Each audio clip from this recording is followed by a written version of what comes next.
Good morning and welcome back to my channel. आशा करूँ आपण मैंने समस्ते बहुत भल थे और खुशी थे। आज हूँ शुक्रवार आज सार आनी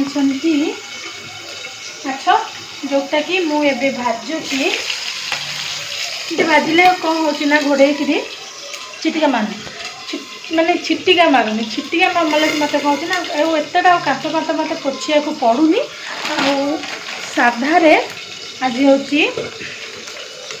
छतु छतु बटर मसाला देखिए चलते सब छतु फतु जहाँ हम आपण मन सहित सेयार कर।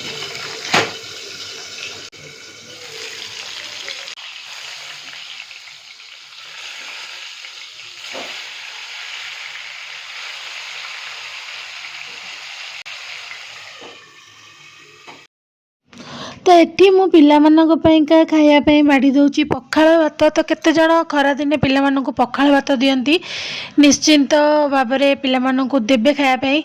एठी भी हेची पखाल भात सांग को माछ भजा आ मु तांको कहली जेझा जेझा हिसाब से माछ बाछिकी नहीं जाओ जी जमती खाइबो। तो पखाल भात को माछ भजा ता टेस्ट किछि नियारा आ मु तो मो पिलामानंकु सब बेले पई देई थाए पखाल भात खायापी। माने एमती नुहे कि डेली किंतु पखाल भात मु बेसी प्रिफर करे पिलामानंकु दबा पाइका। आउ तापरे आइंस माने माछ भजा सरला परे एठी कौन करछि ना मु गैस को भल भाबे पोछि दउछि काहे ना मते गरम मसला करिवार अछि।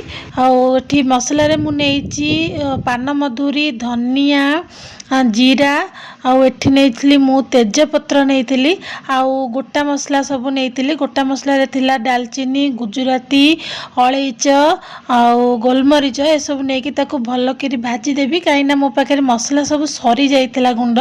मु होममेड गरम मसला तैयारी करे करी पाउडर मु बाहर यूज करेनी। एमती कले बास्ना भी भल रोची आ तार टेस्ट भी तरकारी पत्र रे कले भी पकेइले ता टेस्ट भी बढ़िया आसुची। मु तो प्रिफर करी आपण समस्ते घरे ही तैयारी करंतु काहे बाहर जोटा बेसी दिन गलाटू तार गंध बास्ना किसी आसुनी। तो एमती कलाटू तार को डालमा रे पकई भी पारिबे आउ एमती भी करि पारिबे माने तरकारी भी पकई पारिबे। तो एथिरे भजा सरला परे ताकू मु कल तक ठंडा करदेली थाली रे आउ ता देहरे किछि हेंगू आउ हल्दी पकेली आउ लंका पकई नथली माने भाजी नथली पछरे भाजी की ता देहरे ऐड कली।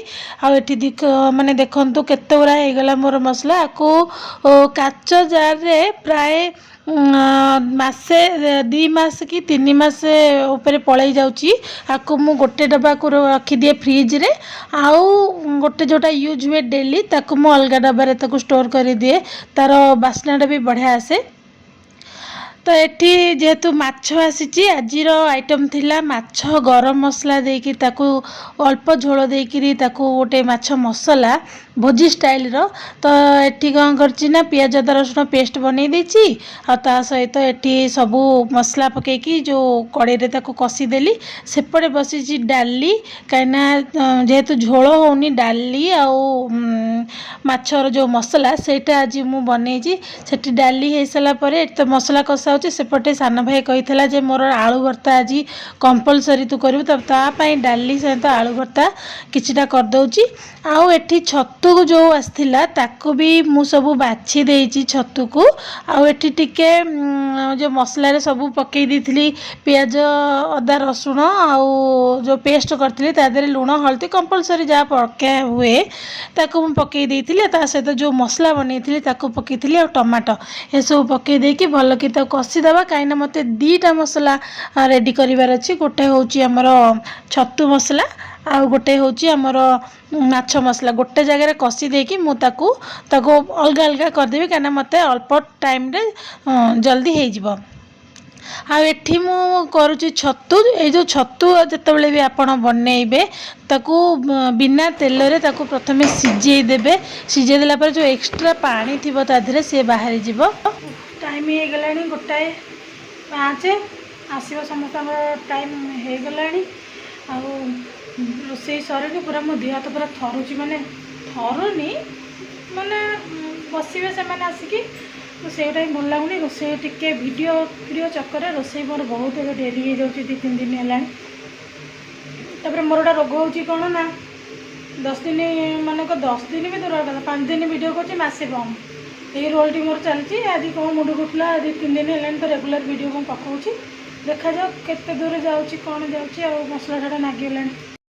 तो ये छतु को सीझे देला परे देखंतु ता दिरु केते एक्स्ट्रा पानी बाहरला आउे आपको भाजी दबा भल करी कारण आगु तेल पकाई नथिले तापरे जो सीझा सारा पर ता पानी सब बाहरी गला परे ना तापर ताको भल कि ताको भाजी दबा तापर जो सेपट जो मसला कषा होता एपटे माछ मसला बनैबी बोलिका मो मसला किछि काढ़ी आनिली काढ़ी आनला परे ताको टिके कषिकी तापर ताको तादरे पानी देदेली ताको फुटिया पे छाड़ी देली आ एठी जो छतुर अल्प मसला थिला ताकू पकईदेली आउ छतुर जो मसला थिला ना तादे टिके आपण पाखे जदि थिबो काजू कि चारुमगज ताकू पकईकी पछरे ताकू मसला कषि गला पर पकईकी ताकू तादे छतुरे पेस्ट करिकी देले सेटा बढ़िया बास्ना आसी थाए। तो ये मोर छतु मसला रेडी हो गला कषि हो गला छतु आठी मु छतु जो भाजिकी रखी थी ताकू पकई देकी ताकू किछि समय ताकू पानी देकी ताकू सिझापाईका सेपटे छाड़ी देइछि आठी मोर माछ भी रेडी हो गला आज माछरे आलू पकईनी किंतु आलूटा मोर बहुत प्रिय माछ तर आइंष तरकारी मोर कौन एटा समस्त प्रिय ये बिना आलू रे आज होइछि हमर छतु तरकारी आउ एठी माछ तरकारी एते सुंदर देखा जाउछि मु तो एठी एडिट कला बेलकु भी मो माने इच्छा होछि खाइ देबाकू।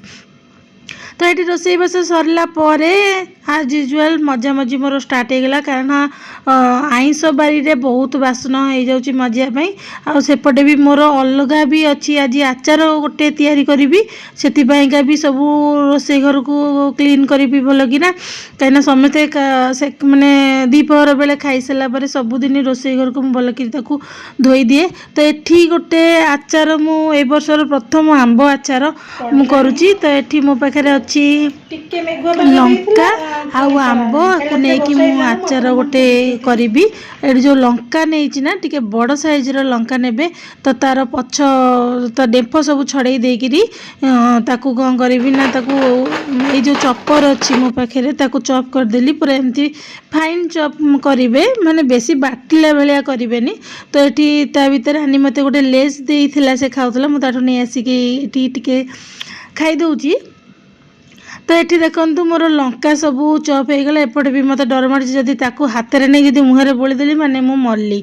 तो से चप्रे टिके जो आमर अच्छी ना आमर आंब मत से चपर टिके कष्ट लगे हाँपाई। तो मो पाखे 2टा चपर जेहेतु अच्छी तो आर ऑप्शनटा मु ट्राई कली देखो ये माने सेकेंड जोटा कली ना मत से आंबटा काटियापाई बढ़िया लगे माने पूरा एमती जमती दरकार मोर सेमती होगला। आठी करी आमर आचार मसला जोटा कि नहीं मेथी जीरा पान मधुरी आउ नहीं सोरिष नाकू सब ठंडा कर सारा परे आकू माने ग्राइंडिंग कर देछि किंतु आकू फाइन पेस्ट करें टिके खरदड़ा रहिले सेटा टिके टेस्ट लागिबो।